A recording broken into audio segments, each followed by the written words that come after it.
Los Angeles is a fashion cesspool filled with industry plants. I tried so hard not to make this video. I talked to every constituency of fashion bros and fashion brunettes that I know to have them give me a positive angle, any good angle, even a little bit good on the brand I'm gonna talk about today, but so far it hasn't happened. So I think I'm gonna be pretty savage here, and I think it's deserved. But let it be known, I tried not to be.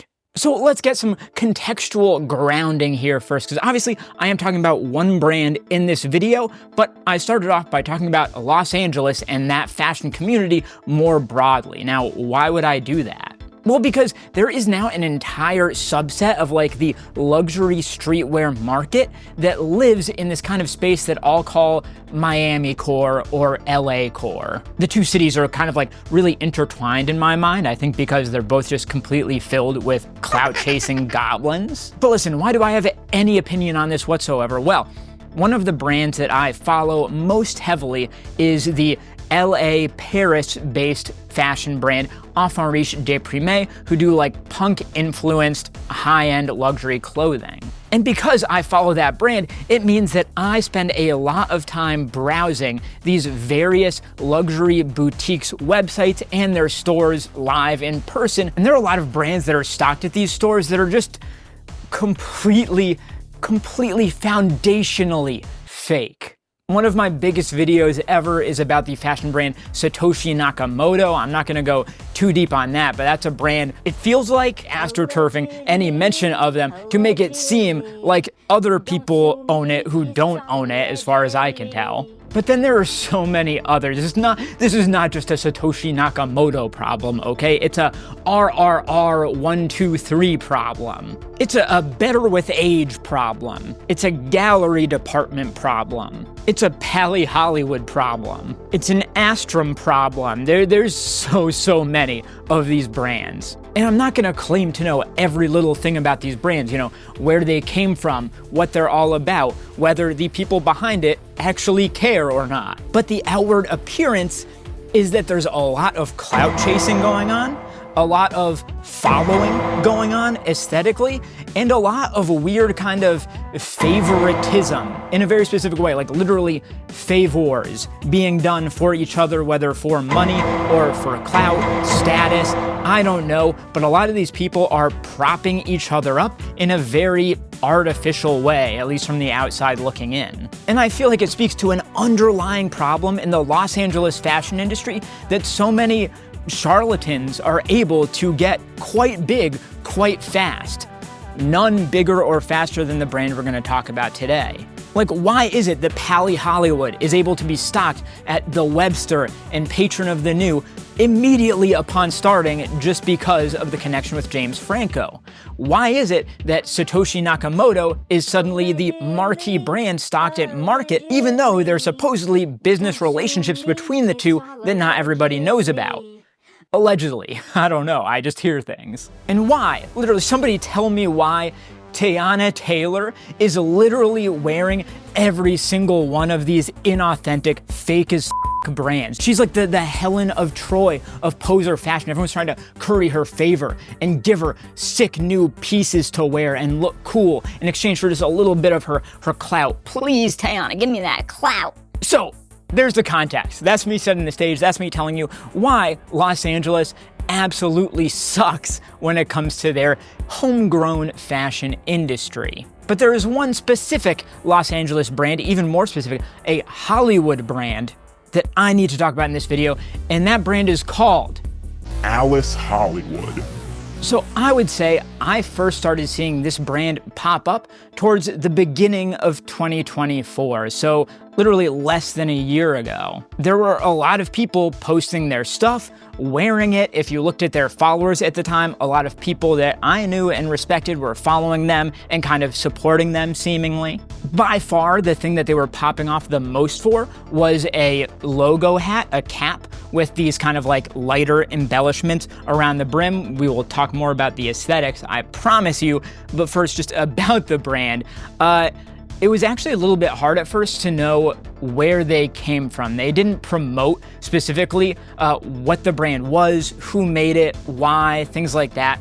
But I will tell you, the brand is run by a guy named Shane Gonzalez. Now, if that name sounds familiar to you, it's because Alice Hollywood is not his first brand. He previously ran a brand called Midnight Studios. Now, Midnight Studios, they're pretty respected. I know a lot of people that quite like Midnight Studios and have very positive things to say about them. And going to their website now, by the way, this brand was heavily branded as being by Shane Gonzalez, which is now dropped from Alice Hollywood. Interesting. But Midnight Studios, you go to their site, sure, it kind of looks like a bit of the run-of-the-mill, like high-end streetwear, hybrid punk brand.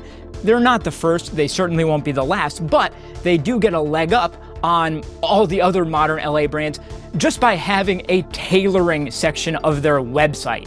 That's how little it takes to earn my respect as an LA brand now. Just to have more than a t-shirt and a hoodie.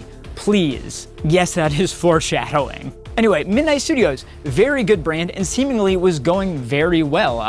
I was familiar with them for a long time. They had a lot of followers. They were stocked at quite a few places. So why would he move from this seemingly successful brand to this new brand, Alice Hollywood?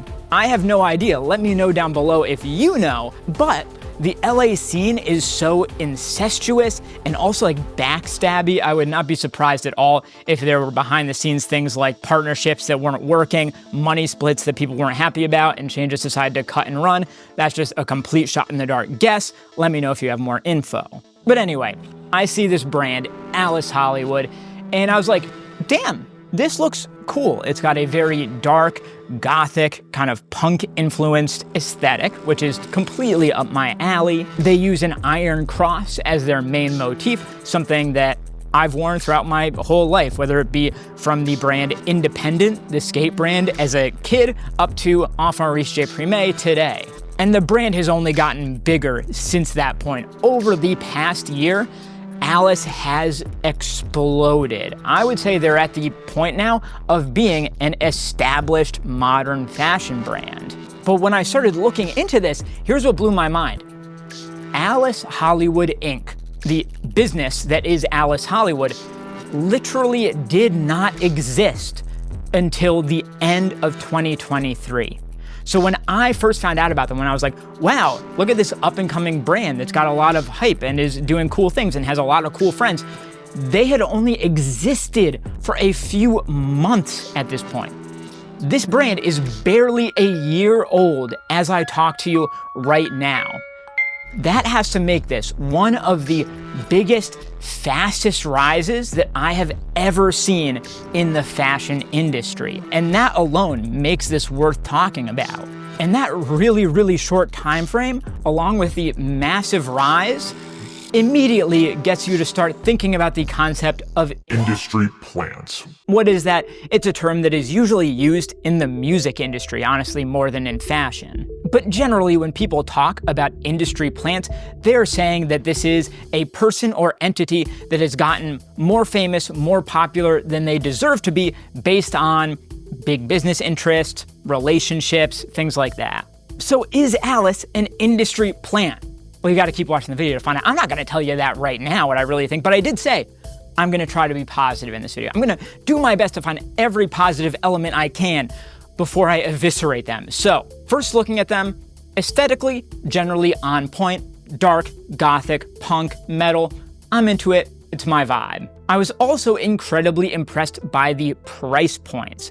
This brand has very accessible pricing. According to the product listings on their page, all of the items are made in the USA, in Hollywood, California. And most other brands that do that, because that's like what all the brands are doing, whether it's Pally or Satoshi Nakamoto or ERD or whatever, they have studios in California, they have factories in California. And that means the stuff is really expensive because unless you're running a sweatshop, which do exist in the United States, unfortunately, but I'm gonna give Alice the benefit of the doubt and assume they're not doing that. If they're using USA, good, non-sweatshop manufacturing, those pieces are pretty expensive, but compared to all of the other competitor brands that are out there for Alice, the stuff is really, really affordable. All these brands selling made in USA t-shirts and hoodies and stuff, they're charging 2 to 10 times as much as Alice. And I really do like that. If you're able to make stuff that gets people into this vibe, into higher end fashion, I do think that is a good thing, at least in that individual point, you know? So I was totally wrong about this when I recorded this. Keep watching to figure out why, but Jesus, I could not have been more wrong when I said that. But it does get worse. So that was the positives. Let's talk about the negatives. So I kind of mentioned in passing, without judging it, the aesthetic similarities to some other brands. So the main motif for this brand is the Iron Cross. Like I said, Independent, the skateboard brand, uses the Iron Cross. ERD uses the Iron Cross very heavily. Chrome Hearts uses the Iron Cross. West Coast Choppers use the Iron Cross. It is a very played out motif in my opinion. Like the brands that have it and use it right now and own it, sure, you can have it, but we're in 2024, 2025, you guys. That stuff's owned. If you're a new brand starting to do that, I'm gonna look at you with some side eye, you know? And let's talk about the marquee item that Alice Hollywood makes, and that is their Atelier logo caps. These are hats with the embroidered Iron Cross and logo text on it, and then the lighter tip embellishments going around the brim. Now, if you take a look at this and you're like, that looks cool, I agree with you.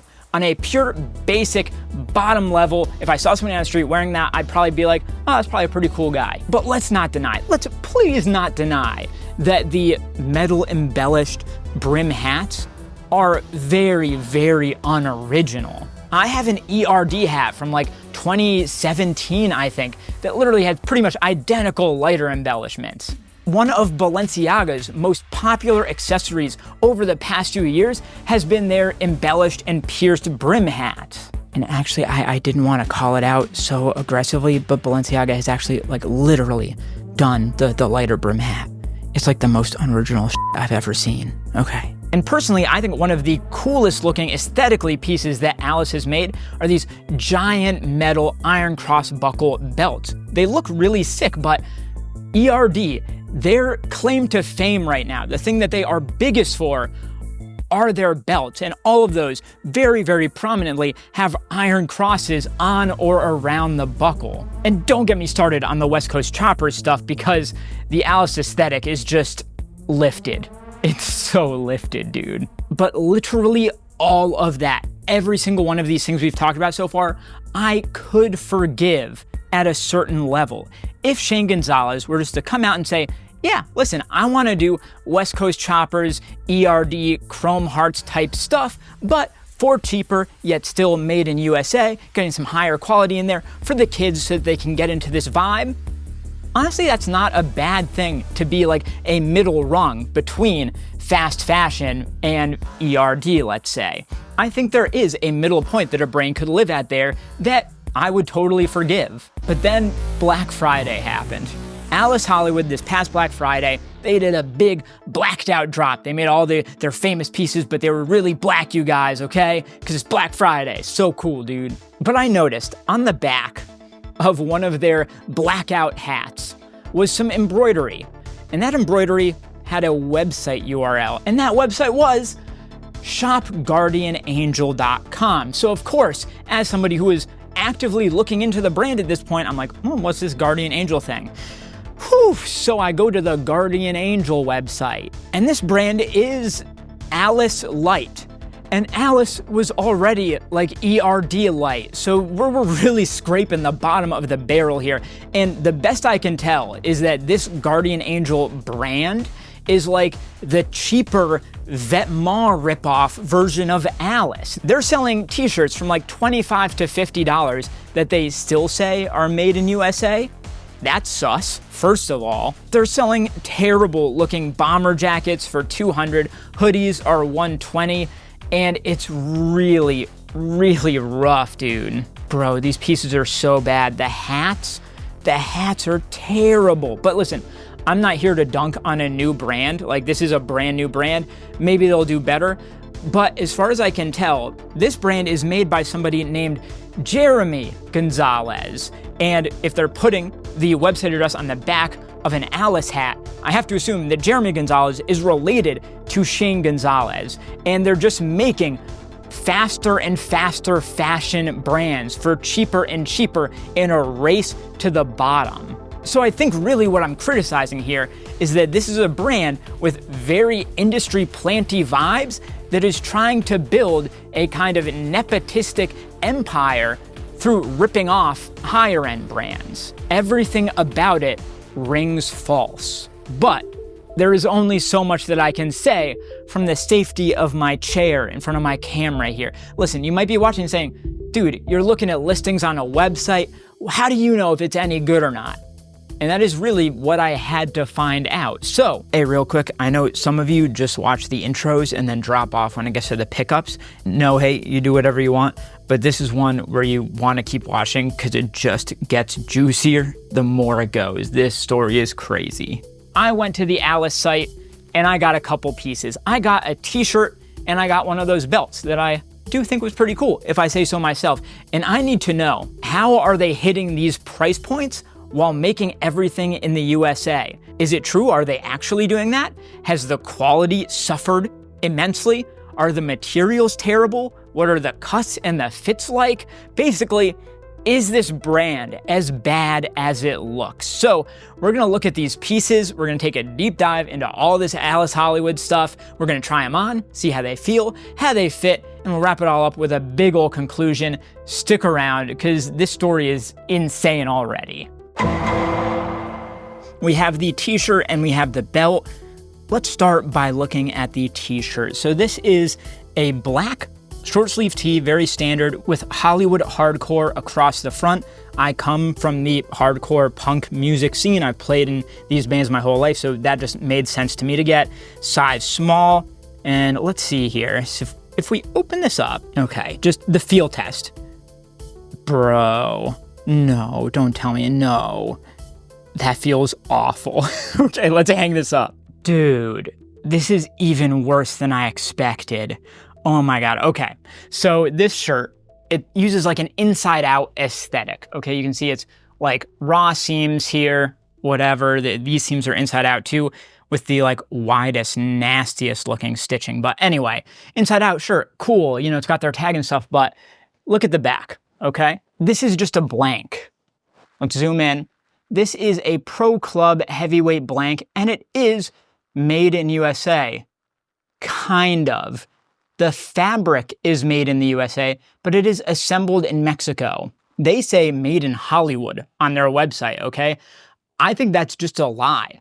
I think that's illegal. I'm pretty sure you have to say accurately where your piece was made, and I don't think the fabric being made in the USA counts as fully made in USA, because even Pro Club have to say assembled in Mexico. So that is like a very, very bad thing that they're doing, okay? I'm just gonna say that outright.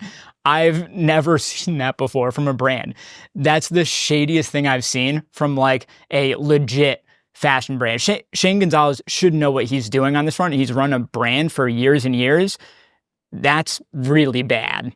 Yeah, so I looked it up and they're definitely doing some super, super sussy stuff, because just saying made in Hollywood on the website is definitely illegal. I would say, I'm not a lawyer, okay? But in my opinion, reading the laws, it's definitely illegal in my opinion. So the standard for made in USA or made in America or anything, actually they say made in Hollywood, and according to the government, all of these things are the same. Like you might have thought, oh, they didn't put made in USA, they put made in Hollywood, so that like gets them around the law.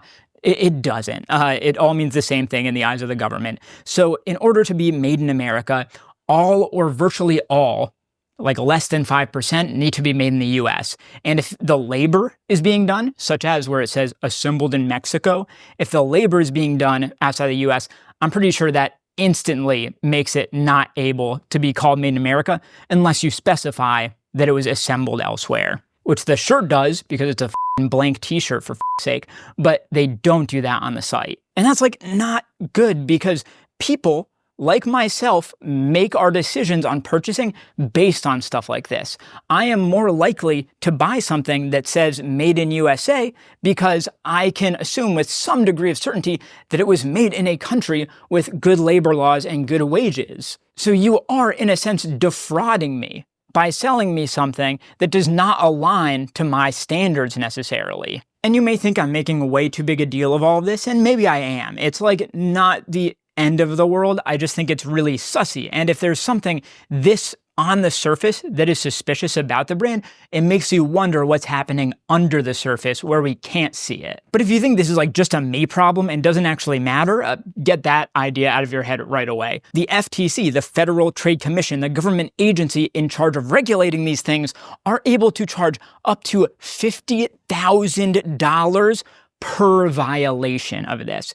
Alice could be hundreds of thousands or millions of dollars in the hole if this gets to the wrong government agency. So that explains why the fabric is so rough. It's some of the worst fabric I've ever felt in my entire life. It feels like a modern Gildan blank.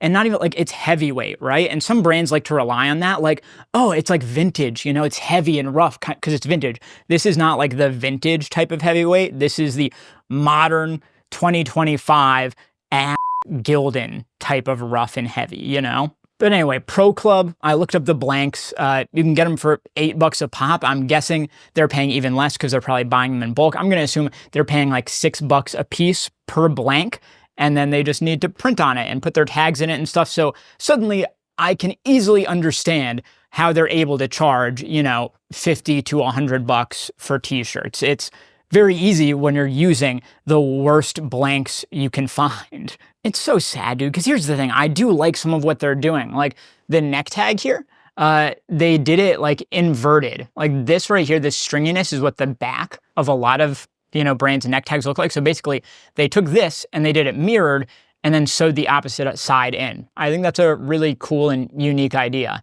They don't even use care tags because they don't need them because they're blanks and all the info is on the back of the neck. Again, wrong. And the print is really It's bad ink. It's done too heavy. It's caked on. You can see how streaky it is. It's really, really, really bad. I can't overstate how poor the quality of this piece is. So this t-shirt here retails for $98.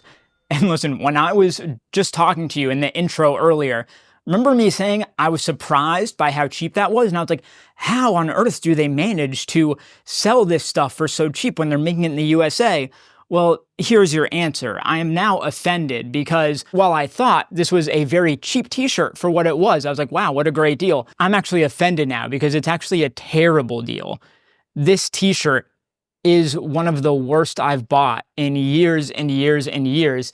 And I understand now why the side Guardian Angel brand is charging like $25 because that's what this t-shirt is actually worth. It's offensively bad. And they think they can like get away with it because they turned it inside out. They're like, no, dude, it's an aesthetic, man. It's like a blank t-shirt, but like we're upcycling it, okay? We're turning it inside out. The seams are showing. It shows how punk you are, how far we're going into your roots to find the DIY rock and roll punk rock aesthetic. Dude, f*** off. You're just trying to get your bag.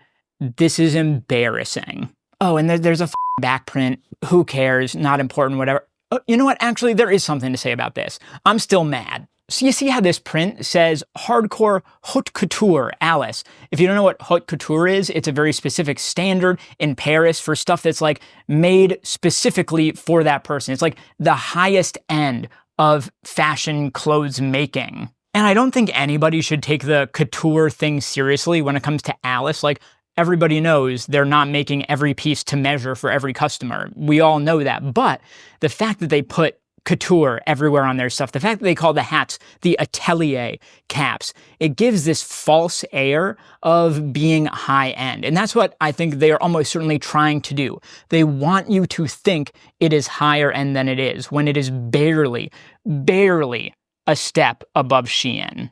All right, so I just went back to the Alice website. I still think they're sus as but at the same time, they just kind of come out and say it. So on their site, it says that these shirts are engineered by Pro Club. And it kind of goes into the whole couture thing because, like, this thing wasn't engineered by Dick, you know? But it's a way to kind of make it feel more high-end than it actually is. Like, if you remember the Yeezy Gap engineered by Balenciaga pieces, I'm guessing that's what they're lifting from here, because everything they do is apparently lifted. But that was saying engineered by Balenciaga because it was designed by Balenciaga, and it was utilizing the scale and the supply chains and materials and everything of a massive corporation like the Gap Corporation, but then using Balenciaga's design and Yeezy's design and aesthetic to make it all work. Whereas this, when they say engineered by Pro Club, they mean we took some blank Pro Club t-shirts, turned it inside out,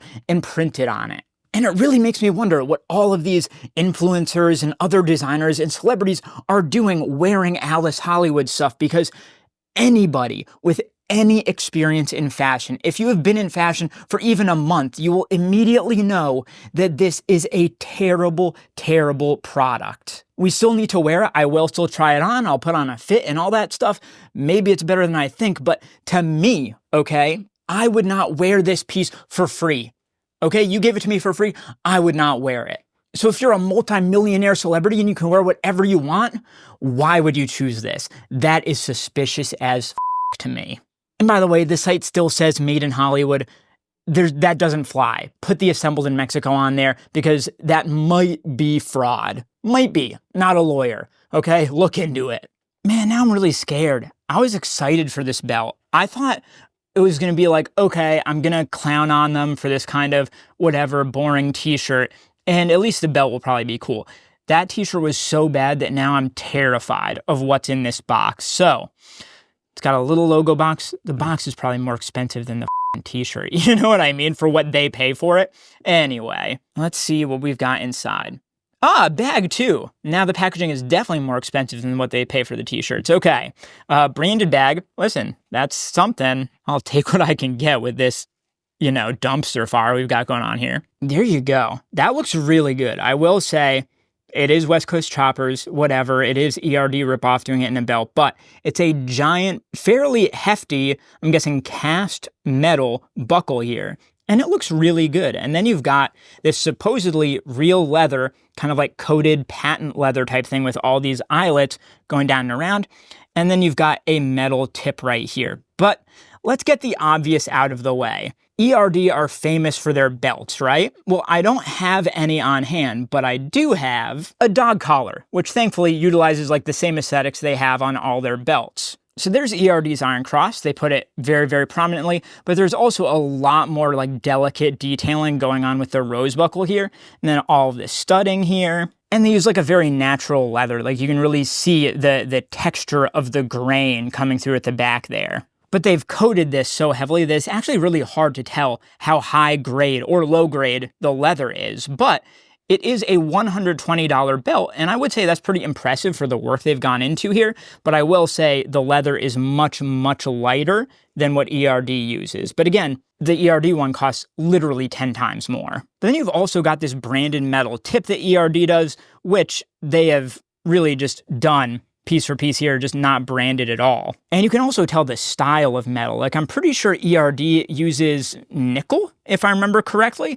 and it's kind of like naturally aged and things like that. Whereas this, I don't know what this is made out of, but the texture on that to me looks like it's just a brand new piece of metal that they gave like a chemical bath to give it this kind of natural wear, because the wear is like too uniform. So it's very, very fast fashion-y. Like they just made this thing cheap, treated it a bit to make it look worn and aged, and then sold it to you. And that's how they're hitting the $120 price point. And I keep saying how impressive that is for something that's made in USA, but the problem is I don't trust that anymore. I don't know if this was actually made in the USA, or if like, I don't know, maybe the fabric, this leather came from USA, but it was assembled in Mexico or China or whatever, because doing a cast metal buckle legit in the USA would be very expensive, I have to assume. So I don't know. It's sus, man. It's really, really sus. But look, there's no branding at all. You would never know this was Alice. You wouldn't know what it was made out of. You wouldn't know where it was made. They don't do any of that. It's like the same type of thing you would get from Shein or AliExpress or whatever. So I do think that this piece looks good, and it is unquestionably higher quality than the t-shirt. I can at least tell that this is almost certainly real leather. The eyelets are metal. The buckle's metal. The tip is metal. You kind of get what you pay for if you order this. And it comes, I can't see anything you would be outwardly upset about, being like, they scammed me, unless it's not made in USA. That would be a pretty big scam, I will say. But like the aesthetic, as we saw next to the ERD, is so lifted, and the details themselves, there's nothing beyond the surface level. So to me, it really does have like entry level or fast fashion vibes for kids who are trying to get into the higher end ERD Chrome Hearts type stuff and can't afford it, or they are fooled into thinking that this is high end, but it's not. I know $120 is a lot for a belt for most people, but this is bottom tier for what it is. All right, so this is disappointing. I mean, I expected it, but even though I expected it, it is still disappointing. I hate seeing brands that are just not doing the right things. You know what I mean? But we do have to try these on. Maybe they fit and look better than they feel in hand. I don't know. I'm grasping at straws here, but I hope. So let's see what else we're wearing these with. All right, so normally here, I would do my best to put together a good fit and look good and do things that make sense, but I don't think this is a serious brand. I don't think anybody should take Alice Hollywood seriously, so why should I take the outfit seriously? So instead, I'm gonna do the hypebeast outfit I can for this lame hypebeast industry plant brand. So therefore, to go with the belt and t-shirt, we're gonna do some double layer camo Balenciaga super baggy jeans. That's pretty hype, right? And outerwear, we'll do ERD. ERD is hot as right now, right? We're gonna set it off with this ERD bomber jacket. The shoes, of course, we're gonna go with the Rick Owens Geo baskets, okay? We're just hyped out. We're ready for that TikTok where they ask you how much your outfit costs, and I'm gonna go through it one by one and tell you how sick and cool this is with my Alice stuff. All right, let's throw it on. Oh, sweet Jesus. Okay, I'm terrified of what's about to happen. I'm kind of scared in multiple ways. Like, if it's as bad as it seems from just looking at it and feeling it and stuff, then this is the biggest scam, in my opinion, of a designer that I've ever come across. Whereas if it actually wears well, then I'm gonna have to like maybe walk back some of the stuff I've said and give them some props, which I really don't want to do after everything we've learned so far. Anyway, let's get our hype on. Let's put some clothes on here. First, we've got the Balenciaga jeans. These are ones that I've owned for a long time, but I don't know if I've ever actually pulled them off properly. I've tried, but looking back, I don't know if it's ever like truly worked. But they are a very cool pair of jeans. I just think maybe they're quite a bit too long for me, and maybe just the cut doesn't make sense. But yeah, the layering is super cool. It's very, very nice denim. The wash is great. Demna, we love you. Maybe this just ain't the pair for me, you know? But listen, this camo part, it is a little big for my waist, so we literally do need a belt. And well, what do you know? Alice Hollywood has provided the belt for us. So this is the ERD West Coast Choppers Independent Ripoff Iron Cross, Maltese Cross, whatever. Big metal belt buckle, leather eyelet belt. Let's see how it looks. Okay, what the hell? Oh, God. It never goes right. Nothing goes right for this brand. This brand has done everything wrong. It's actually impressive to me. So, this is a one-size-fits-all belt, quote-unquote. And I mean, that's technically true, I suppose. But that doesn't make sense for the consumer. You can see there is an insane amount of belt left over after I loop it. Like probably, I don't know, I'd have to measure it. It might be over a foot of slack, to the point where the metal tip at the end of the belt is more than halfway across my ass. So it loops around more than half my body again. And you have to ask yourself, with any product, when businesses make decisions, Alice Hollywood is a business, they made the decision to only make one size of this and say it's one size fits all.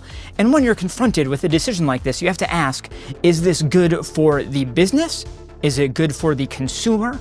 Is it good for both? Is there a little ratio, like 60-40 one way or another? This is only good for the business. You see, it can really suck to have a lot of sizes that are left in stock for you. You make a bunch of belts, they're hot, but then you're left with a bunch of size 26s and size 40s. You can't sell the stuff at the end. It's just the common stuff in the middle of the sales. It's hard to manage inventory. I get it from a business perspective. Having just one style, one size is great.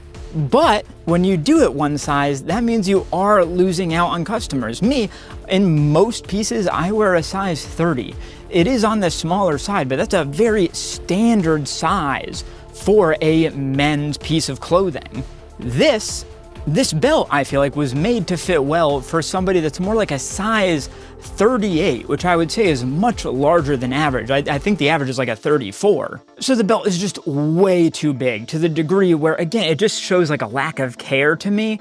I get you had to make it big to make it one size fits all, but why the hell would I want the metal tip of the belt, one of the cool parts of it, to be around my ass, dude? What a terrible, terrible decision that is. Anyway, the buckle, it's nice and hefty. Again, the aesthetic is good, even though it's a total ripoff. And if you had just sent me this belt and said, hey, what do you think? I'd be like, oh, cool belt. Yeah, it looks pretty good. I'd probably wear it. But now, knowing everything I know and seeing everything I've seen, I will never wear this belt. Even though it fits into my aesthetic, I'm not gonna wear something that's actively insulting to me. So even though this is the better product of the two by far, there are some terrible decisions made here, and I just don't trust this business enough to rep it, All right, moving along. Let's not spend too much here. We have got the Rick Owens GeoBasket shoes, and I ran a focus group, much like I'm assuming Alice Hollywood did to come up with their pieces. I ran a focus group, and they said that wearing these shoes in this fit makes me 40% cooler, so we're definitely gonna wear these. And with these shoes and these pants, I feel like a f***ing clown, which is fitting, because Alice is a clown brand. Okay, moving on. Let's just get cool as hell. We're getting hype, we're getting cool. Let's throw on a chrome heartsy wallet chain. Wallet chains are really cool right now. Chrome hearts is really cool right now. That's gonna make us way cooler. I'm gonna throw on every single ERD bracelet I own. I've got 3 ERD bracelets, so that's up in our hype a lot. I've also got 2 ERD necklaces. We're definitely putting both of those on and stacking this shit. All right, we're cool as hell right now. We're ready to get litty. We're ready to light it off, set it off. Yeah, I think we're ready for the Hollywood Hardcore t-shirt by Alice, the one that is engineered by Pro Club. What a cool shirt, guys. Okay, please tell me this wears better than it looks and it feels. And putting it on, I'm gonna throw it to myself. Here's my live reaction to putting on this shirt. Yeah, this is the worst t-shirt I have ever worn. I don't think I'm exaggerating. This is god-awful. Maybe this is the boy who cried wolf now, but if you take nothing else away from this video, know that I say this, and I say this with every ounce of sincerity that I have in my body, in my marrow, okay? This is a god-awful garment. The cut is terrible. It is tight and constricting. Literally wearing this shirt, if I were to seriously try and wear this shirt for the day, I think I would have a panic attack. It feels like it is trying to strangle the life out of me across my chest. And it's not just that it's too small, which it is. It's that the proportions make no sense. It is absurdly tight around my chest, but then kind of widens out around my body. So again, that just speaks to a lack of care by this brand. Because everything in this style, this lane that they're in, this kind of LA streetwear, opium adjacent biker type thing, everyone does a relaxed cut. So why are they selling a really weirdly constricting t-shirt? This is not designer clothing. This is what I would expect to receive as a piece of swag at an IT support trade show, okay? This shouldn't say Hollywood Hardcore on it. It should have an Xfinity logo on it. That's how trashed here it is. And they're doing it to make a quick buck. Not just a quick buck, but a quick, what, $85? That's probably the amount of profit they're making on each shirt here. It's absurd and it's insulting. All right, let's finish this off. Let's get hype beastie as hell. We're gonna do the ERD Jacques-Marie Mage sunglasses. We're gonna do the ERD bomber jacket, the Christ assemblage. This thing is super rare. It's a hyper grail. And you know what? Let's throw on hats. We'll do a Pally Hollywood hat, because that's another LA brand with dubious industry plant status. And you know what? This looks cool. It's looking really good. But I actually have another Pally hat, and this one is signed by James Franco. So that's like triple the clout. It's a multiplier. So we'll throw this one on too. And now this is my final form. This is the hypiest hype beastie I can be, because Alice is, in my opinion, a garbage tier hypebeast brand that nobody should take seriously. I would recommend not buying anything from them, not supporting them. I would recommend questioning them and their owner, Shane Gonzalez, and I'm guessing the guardian angel stuff and his family members too, whatever they're doing. Question all of that.